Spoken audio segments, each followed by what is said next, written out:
Badaun Samajwadi party का कार्यकर्ता सम्मेलन सपा कार्यालय सहसवान पर आयोजित किया गया, जिसमें मुख्य अतिथि के रूप में पार्टी के नेता धर्मेंद्र यादव उपस्थित रहे। अध्यक्षता पूर्व मंत्री ओमकार सिंह यादव ने की। विशिष्ट अतिथि के रूप में सपा जिलाध्यक्ष आशीष यादव व सहसवान से विधायक ब्रजेश यादव मौजूद रहे।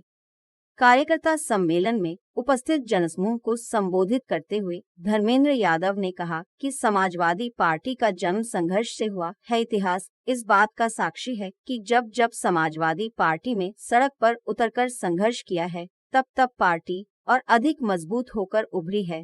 जितना मजबूत और ईमानदार कार्यकर्ता समाजवादी पार्टी के पास है, उतना मेहनती और कर्तव्यपरायण कार्यकर्ता किसी भी पार्टी के पास नहीं है। उन्होंने आगे कहा कि पिछली समाजवादी सरकार में बदायूं में जो भी विकास कार्य किए गए, उन सभी योजनाओं के साथ भाजपा सरकार द्वेषपूर्ण व्यवहार कर रही है।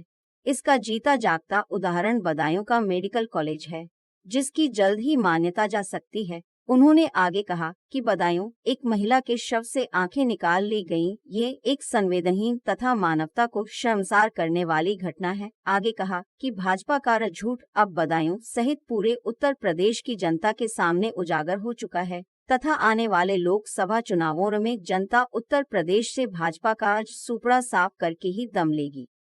अध्यक्षता करते हुए पूर्व मंत्री ओमकार सिंह यादव ने कहा कि भाजपा की डबल इंजन की सरकार में भ्रष्टाचार, लूट व अराजकता अपनी चरम सीमा पर है।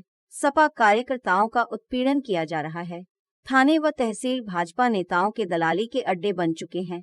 छात्र, किसान, बेरोजगार, दलित, अल्पसंख्यक, व्यापारी आदि समाज का हर वर्ग बदायूं लोकसभा से धर्मेंद्र यादव को रिकॉर्ड मतों से जिताकर देश की सबसे बड़ी पंचायत में भेजने का कार्य करेगा।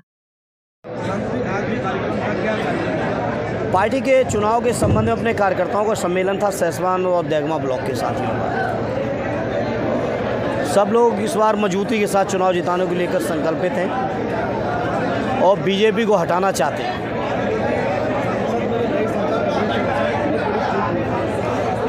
आवाज़ नहीं आ रही आपकी। सांसद की सुरक्षा में बहुत बड़ी चूक हुई है। नहीं, बहुत अफसोसजनक बात है, ऐसा नहीं होना चाहिए जो हुआ था। और अब वो तो सरकार को देखना चाहिए कि कैसे सुरक्षा में चूक हुई। लोकसभा सचिवालय को देखना चाहिए, स्पीकर साहब को देखना चाहिए। भारतीय जनता पार्टी जो समाजवादी पार्टी का मूल वोटर यादव और मुस्लिम है, मध्य प्रदेश में यादव को मुख्यमंत्री बनाया है और उसके प्रदेश में सूफी संवाद। देखिए, बीजेपी के लोग ऐसे ही करते रहते हैं।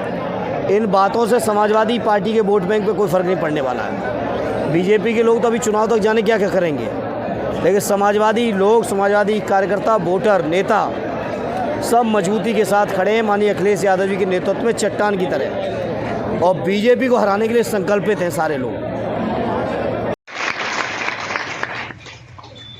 ये भी सही है, जब से आए हैं बदायूं की राजनीति में और जब से बदायूं की राजनीति का इतिहास जानते हैं, लगातार सहसवान के लोगों ने पार्टी को जिताया है। सदैव नेताजी की भी बदायूं में अगर शुरुआत कहीं से हुई थी तो सहसवान के लोगों आप ही के माध्यम से और आप ही के विधायक के तौर पर उन्होंने की थी। गुन्नौर और संबल से सांसद या गुन्नौर से विधायक नेताजी बाद में बने थे। नेताजी ने शुरुआत अगर कहीं से की थी तो मुझे याद है 1996 में सहसवान क्षेत्र के लोगों के बीच में ही की, और उस समय भी नेताजी को आप सबने ऐतिहासिक वोटों से जिताया था। यहाँ तक मुझे याद है 56,000 वोटों से। और ये बात कर रहा हूँ आज से 25 साल पहले भी, तब वोट भी बहुत कम होता था होगा, उसके बावजूद आपने बहुत ऐतिहासिक जीत दिलाई थी। तब से दुर्भाग्य से एक चुनाव छोड़ दो 2007 वाला, तो लगातार समाजवादी पार्टी लोकसभा का चुनाव ना हो या विधानसभा का चुनाव ना हो, सहसवान के लोग लगातार जीतते रहे। यही उम्मीद और यही यकीन आने वाले 24 के लिए भी आप सबसे लगा के आपके बीच आया, और यकीन है कि बड़े वोटों से आप सब जिताओगे। जिताने को इसमें कोई शक नहीं। 19 के भी चुनाव में आपने सबसे ज्यादा वोटों से जिताया था लोकसभा में। लेकिन एक अपील मैं करूंगा अपने सभी सहसवान वासियों से कि 19 की जीत से काम नहीं चल पाया था। जितनी जीत की जरूरत थी उतनी शायद नहीं हो पाई थी। इसलिए एक बार फिर कमर कस लो, 2014 वाली जो जीत थी वो आपको दिलवानी है। और मुझे खुशी है कि ब्रेस जी कह रहे हैं, क्षेत्र के लोगों से अपील भी कर दी, आप सबसे भी प्रार्थना कर रहे हैं, जिन भी साथियों के लोग रूठे हो, नाराज हो, कहीं खुश हो, मनाने में आप सब भी कोई कटौती न करना, और मनाने में हम लोग भी कटौती नहीं करेंगे तो सेसवान वापस 2014 जैसी स्थिति में होगा।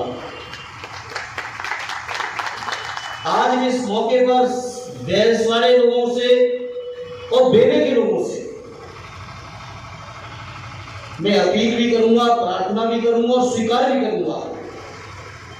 हम में से शायद कुछ लोगों से गलती हो गई थी जिससे बेले और बैरस वाले लोग उठ गए,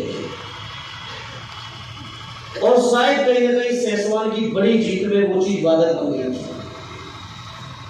मैं आज इस मौके पर कहता हूं, मेरे किसी भी साथी से अगर किसी का दिल दुखा हो, क्योंकि बड़े पद के लिए चुनाव लड़ रहा हूं, आप सबने बड़ा सम्मान दे रखा है, तो मैं अपने उन सभी साथियों की ओर से, बेले और बैसवाड़े के लोगों, अपने साथियों की गलती स्वीकार करके आज आप सभी से माफी चाहते हुए ये अपील करूंगा कि 2024 का चुनाव ऐतिहासिक चुनाव होने जा रहा है, और ये मान के चलना कि 24 में अगर समाजवादी पार्टी और इंडिया गठबंधन की सरकार नहीं बनी और दिल्ली में कहीं वापस मोदी जी आ गए, तो 24 के बाद हम में से किसी को वोट डालने का और चुनाव लड़ने का मौका नहीं मिलने जा रहा है। ये मान के चलना, ये कोई राजनीतिक बयान हम लोगों का नहीं है, कोई केवल वोट लेने की नीयत से नहीं है, ये देश की राजनीति की सच्चाई है। क्योंकि देश के अंदर जो सरकार बैठी है भारतीय जनता पार्टी की, मोदी जी की जो सरकार है, और सरकार को जो चलाने वाले आरएसएस के लोग बैठे हैं, ये आरएसएस के लोग बाबा साहब भीमराव अम्बेडकर जी के संविधान को स्वीकार करने को तैयार नहीं है। क्योंकि कहीं ना कहीं बाबा साहब ने जो संविधान हमें आपको दिया है, हमारे देश को पूरे को दिया है, मैं समझता हूं इस संविधान के दायरे में रहकर हर व्यक्ति अपने को सुरक्षित महसूस कर रहा है, हर व्यक्ति अपने को सम्मानित महसूस कर रहा है, हर व्यक्ति को यह महसूस होता है कि अगर हम गरीब हैं, हम पिछड़े हैं, हम दलित हैं, हम शोषित हैं, पीड़ित हैं, तो हमारे संविधान में कुछ ऐसे प्रावधान हैं जिनकी वजह से वो देश के अंदर आज भी सुरक्षित हैं।